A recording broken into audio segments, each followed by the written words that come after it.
Hey guys, this is Amit Rai and you're watching Amit Rai Classes। और आज की video में हम बात करने वाले हैं इंटरनल ट्रेड कि सर इंटरनल ट्रेड क्या होता है, इसके फीचर्स क्या होते हैं और ये कितने टाइप का होता है और इसमें कौन से डॉक्यूमेंट है जो इंटरनल ट्रेड को करने के लिए यूजफुल होते हैं। और साथ में हम ये भी जानेंगे कि भाई वैसे कौन से टर्म्स है जो इंटरनल ट्रेड में यूज करे जाते हैं। तो सबसे पहले बात करेंगे इंटरनल ट्रेड के बारे में, लेकिन उससे पहले अगर आप लोगों ने अब तक चैनल सब्सक्राइब नहीं किया है तो भाई जल्द से जल्द चैनल को सब्सक्राइब करो, क्योंकि आपके एक सब्सक्राइब से हमें बहुत मोटिवेशन मिलती है। तो आइए स्टार्ट करते हैं आज की वीडियो। सर इंटरनल ट्रेड के बारे में पहले जानेंगे। इंटरनल ट्रेड आखिर क्या होता है? It refers to buying and selling goods and services within the boundaries of a country. एक कंट्री के बाउंड्रीज के अंदर ही, एक कंट्री की बाउंड्री के अंदर ही गुड्स और सर्विसेज को खरीदना और बेचना, ये दोनों एक्टिविटी परफॉर्म होती हो तो बस कहेंगे वो कैसा ट्रेड है? इंटरनल ट्रेड है। आपको ट्रेड का मतलब तो पता है कि इसमें गुड्स को खरीदा और बेचा जाता है, लेकिन इंटरनल मतलब एक कंट्री के अंदर ही, कंट्री से बाहर नहीं जा रहे। लाइक इंडिया है तो इंडिया के अंदर ही गुड्स को खरीदेंगे, गुड्स को बेचेंगे, दैट इज इंटरनल ट्रेड। समझ आई बात? अब बात करते हैं इसके फीचर्स की। सर इसमें पहला तो पॉइंट आता है trade with in the boundaries of the country. Country के बाउंड्री के अंदर ही ट्रेड होता है इंटरनल ट्रेड के अंदर। इसका पहला फीचर है, आपको पता लग चुका है अब तो इसमें तो एक्सप्लेनेशन देने की कोई जरूरत नहीं है। सेकंड पॉइंट की बात करते हैं, फ्री मूवमेंट ऑफ गुड्स। अब देखो जो कंट्री है, कंट्री के अंदर तो क्या होता है, गुड्स की मूवमेंट एक स्टेट से दूसरे स्टेट में फ्री होती है, मतलब कोई इस पर रिस्ट्रिक्शन नहीं होती है। मतलब आम तौर पर जो गुड्स हैं एक स्टेट से दूसरे स्टेट में खरीदे और बेचे जा सकते हैं। तो वही यहां पे लिखा हुआ फ्री मूवमेंट ऑफ गुड्स। ठीक है, अब मूव करते हैं नेक्स्ट पॉइंट पे, डीलिंग्स इन लोकल करेंसी। अब क्योंकि भाई बात यहां पे हो रही है कंट्री के बाउंड्री के अंदर ही, तो कंट्री के बाउंड्री के अंदर ही मतलब है कि कंट्री की ही करेंसी भी चलेगी। ये तो नहीं है आप इंडिया में गुड्स को सेल कर रहे हो और आप करेंसी ले रहे हो यूएसए की डॉलर ले रहे हो, आप ऐसा तो हो नहीं सकता। इंडिया में जो करेंसी चल रही है उसी करेंसी में आप अपने गुड्स को सेल करोगे और उसी करेंसी में आप गुड्स को परचेज करोगे। ठीक है, तो यहां पे वही लिखा है, यहां पे डीलिंग इन लोकल करेंसी। अब बात करते हैं इसके नेक्स्ट पॉइंट की। तो नेक्स्ट पॉइंट यहां पे लिखा हुआ है special act to settle disputes. मतलब इंटरनल ट्रेड को लेकर कुछ अगर डिस्प्यूट होता है फ्यूचर के अंदर तो उसको कौन से एक्ट के अंदर सेटल करा जाएगा? उस एक्ट का नाम है सेल्स एंड गुड्स एक्ट। इसी एक्ट के अंदर जो है कोई भी डिस्प्यूट अगर होता है इंटरनल ट्रेड से रिलेटेड, वो सारे जो डिस्प्यूट है इस एक्ट के अंदर ही सेटल होंगे। अब बात कर लेते हैं इसके टाइप की। भाई इंटरनल ट्रेड आखिर कितने टाइप का होता है? तो इसको तीन बेसिस पर डिवाइड करा गया है, यानी कि इंटरनल ट्रेड का जो टाइप है उसको तीन बेसिस पर डिवाइड करा गया है। पहला है on the basis of relationship. Relationship बोले तो इसमें दो टाइप में डिवाइड करा गया है, पहला है डायरेक्ट ट्रेड, दूसरा है इनडायरेक्ट ट्रेड। अब ये डायरेक्ट ट्रेड क्या होता है? सर डायरेक्ट ट्रेड का मतलब है कि एक प्रोड्यूसर है, प्रोड्यूसर ने क्या करा, अपना गुड वो होलसेलर को बेच देगा, जो उसने प्रोड्यूस करा वो चीज उसने होलसेलर को बेच दी। अब होलसेलर जो है रिटेलर को बेचेगा, रिटेलर जो है फिर जाके कस्टमर को बेचेगा।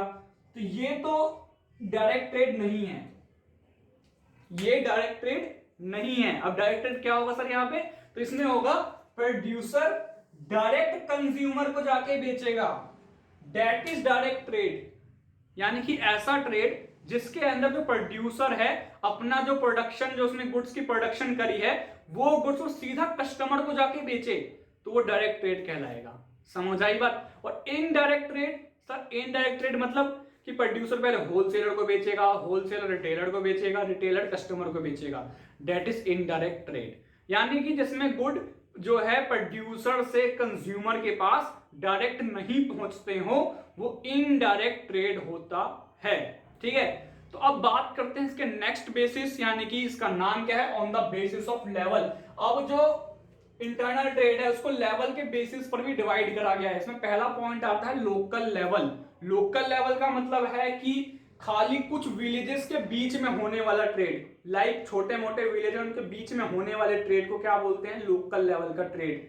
ठीक है, अब बात करते हैं state level trade. Sir state level trade का मतलब क्या है? जिसमें क्या होता है कि जो डिस्ट्रिक्ट वगैरह होते हैं, एक स्टेट में बहुत सारे डिस्ट्रिक्ट होते हैं, तो उन डिस्ट्रिक्ट्स के बीच में होने वाला ट्रेड, उन डिस्ट्रिक्ट्स का आपस में होने वाला ट्रेड, उसको बोलते हैं स्टेट लेवल ट्रेड। ठीक है, अब देखो एक डिस्ट्रिक्ट के अंदर बहुत सारे विलेज आते हैं, तो मान लो एक पर्टिकुलर डिस्ट्रिक्ट के अंदर 10 विलेजेस हैं, वो 10 विलेजेस जो आपस में ही ट्रेड कर रहे हैं, तब तो वो लोकल लेवल ट्रेड होगा। लेकिन वही 10 विलेजेस जो है एक पूरा एक डिस्ट्रिक्ट बन के दूसरे डिस्ट्रिक्ट के साथ ट्रेड कर रहे हैं, तब वो होगा स्टेट लेवल ट्रेड। और वहीं अगर वो सारे डिस्ट्रिक्ट एक बन के, एक स्टेट पूरी बन के किसी दूसरी स्टेट के साथ ट्रेड कर रहे हैं, तब क्या होगा वो सर नेशनल लेवल ट्रेड, यानी कि ऐसा ट्रेड जो राष्ट्रीय स्तर पर करा जा रहा हो, that is national level trade. समझ आई बात? क्लियर हुआ है आपको पॉइंट? तो हम मूव करते हैं नेक्स्ट पॉइंट पे, जिसका नाम है on the basis of quantity. Quantity के बेस पर भी इंटरनल ट्रेड को डिवाइड करा जाता है। इसमें पहला आता है होलसेल ट्रेड, दूसरा आता है रिटेल ट्रेड। होलसेल मतलब होता है एक ही बार में बहुत सारा गुड खरीद लेना, ये हो गया होलसेल। रिटेल क्या होता है? थोड़े थोड़े टाइम पे थोड़े थोड़े गुड्स खरीदते रहना, खरीदते रहना। लाइक आज 10 गुड खरीदे, कल 20 खरीदेंगे, परसों 30 खरीदेंगे, मतलब थोड़े थोड़े टाइम के बाद गुड्स खरीदते रहना, दैट इज रिटेल ट्रेड। और होलसेल क्या था? एक ही बार में सारा गुड खरीद लिया, ठीक है, दैट इज होलसेल ट्रेड। अब बात करते हैं डायरेक्ट ट्रेड के क्या फायदे होते हैं। अभी तक तो हमने क्या बात करी? इसके टाइप के बारे में, इंटरनल ट्रेड के टाइप के बारे में। इसके अंदर हमने बात करा था डायरेक्ट ट्रेड के बारे में कि डायरेक्ट ट्रेड क्या होता है। अब हम बात कर लेते हैं भाई डायरेक्ट ट्रेड के क्या एडवांटेजेस होते हैं। ठीक है, तो देखो भाई यहां पे लिखा हुआ है पहला advantage, no artificial scarcity of goods. अब क्योंकि प्रोड्यूसर डायरेक्ट अपना गुड जो है कंज्यूमर को बेच रहा है, तो बीच में कोई मीडिएटर नहीं है।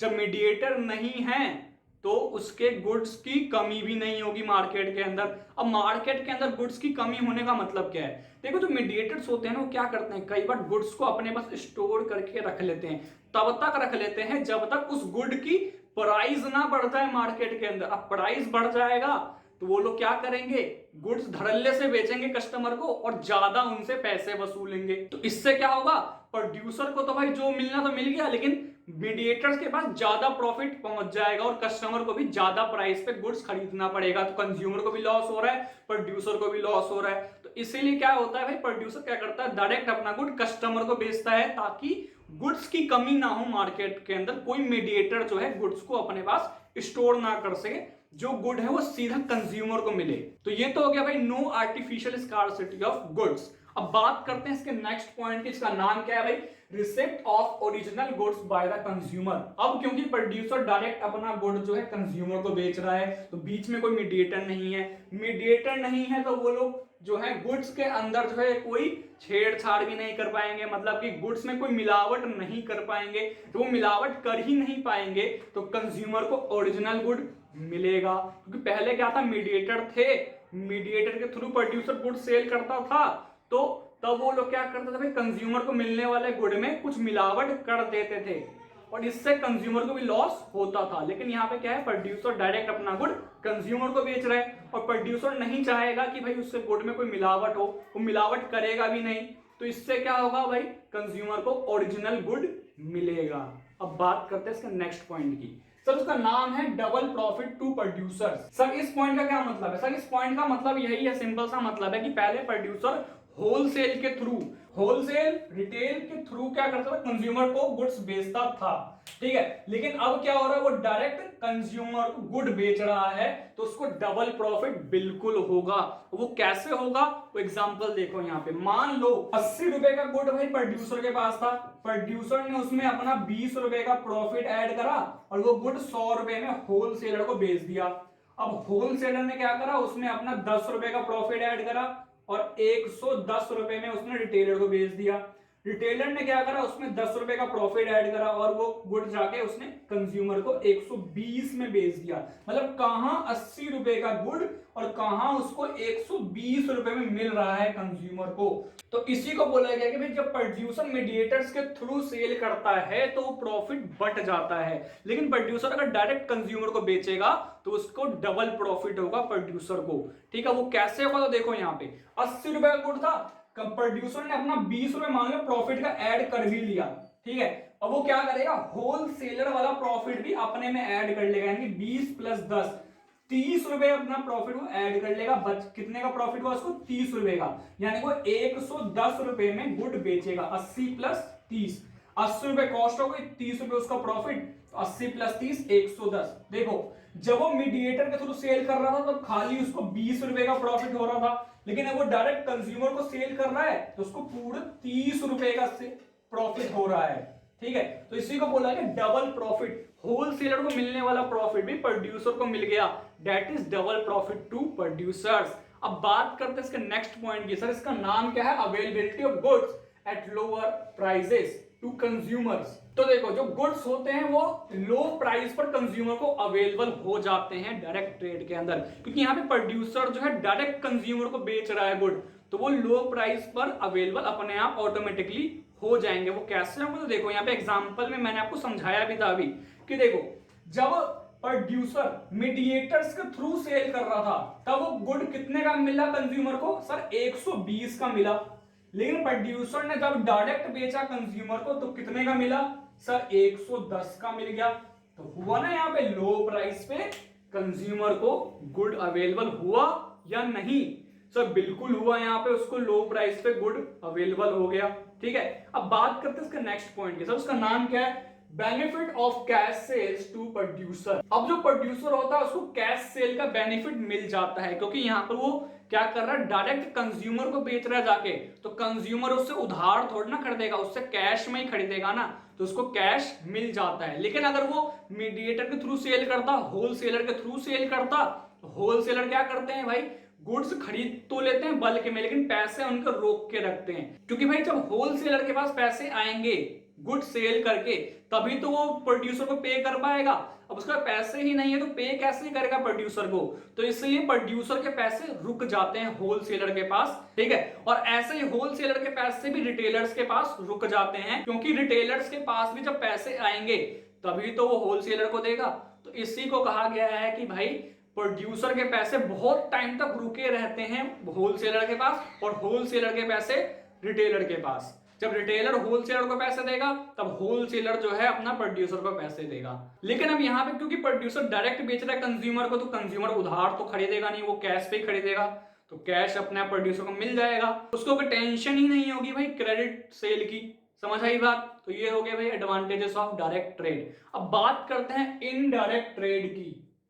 इनडायरेक्ट ट्रेड कितने टाइप के होते हैं, सर इनडायरेक्ट ट्रेड जो है 3 टाइप का होता है। इनडायरेक्ट ट्रेड के अंदर जो प्रोड्यूसर है वो अपना गुड होलसेलर के थ्रू बेच सकता है, दूसरा रिटेलर के थ्रू बेच सकता है, तीसरा आता है हमारे पास एजेंट्स के थ्रू जो है प्रोड्यूसर अपना गुड भी बेच सकता है।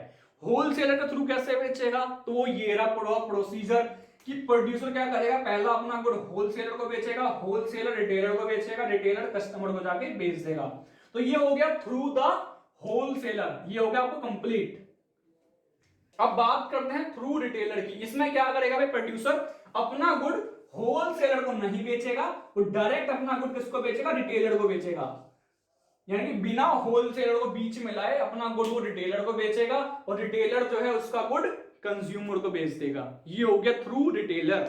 अब बात करते हैं थ्रू एजेंट्स की। अब इसमें क्या करेगा प्रोड्यूसर, अपना गुड ना होलसेलर को बेचेगा ना रिटेलर को बेचेगा, अपना गुड वो एक एजेंट के थ्रू किसको बेच देगा, कंज्यूमर को बेच देगा। अब एजेंट कौन होंगे, जो किसी भी काम को करवाने के लिए कमीशन लेते हैं, उन्हीं को एजेंट कहते हैं। तो क्या करेगा प्रोड्यूसर, अपना गुड किसी पर्टिकुलर एजेंट को पकड़ेगा, उसके थ्रू अपना गुड कंज्यूमर के पास बिकवा देगा, दैट इज थ्रू एजेंट्स। समझ आई बात। तो अब बात करेंगे इसके मेन डॉक्यूमेंट्स की कि भाई इंटरनल ट्रेड को करने के लिए कौन कौन से डॉक्यूमेंट्स की जरूरत होती है। पहला है भाई इनवॉइस। अब इनवॉइस क्या होता है, सर इनवॉइस का मतलब है कि उसमें सेलर का नेम, सेलर का एड्रेस लिखा होगा, गुड्स के बारे में लिखा होगा, कितने कितनी क्वांटिटी कौन से गुड की है, टोटल टैक्स कितना है, सेल्स टैक्स कितना है, जीएसटी कितना है, वो सारी डिटेल्स उसमें लिखी होती हैं, उसी को बोला जाता है इनवॉइस। ठीक है, और ये कब बनाया जाता है, जब जो गुड्स हैं वो उधार पे बेचा जाता हो, तो उसको बोलते हैं इनवॉइस।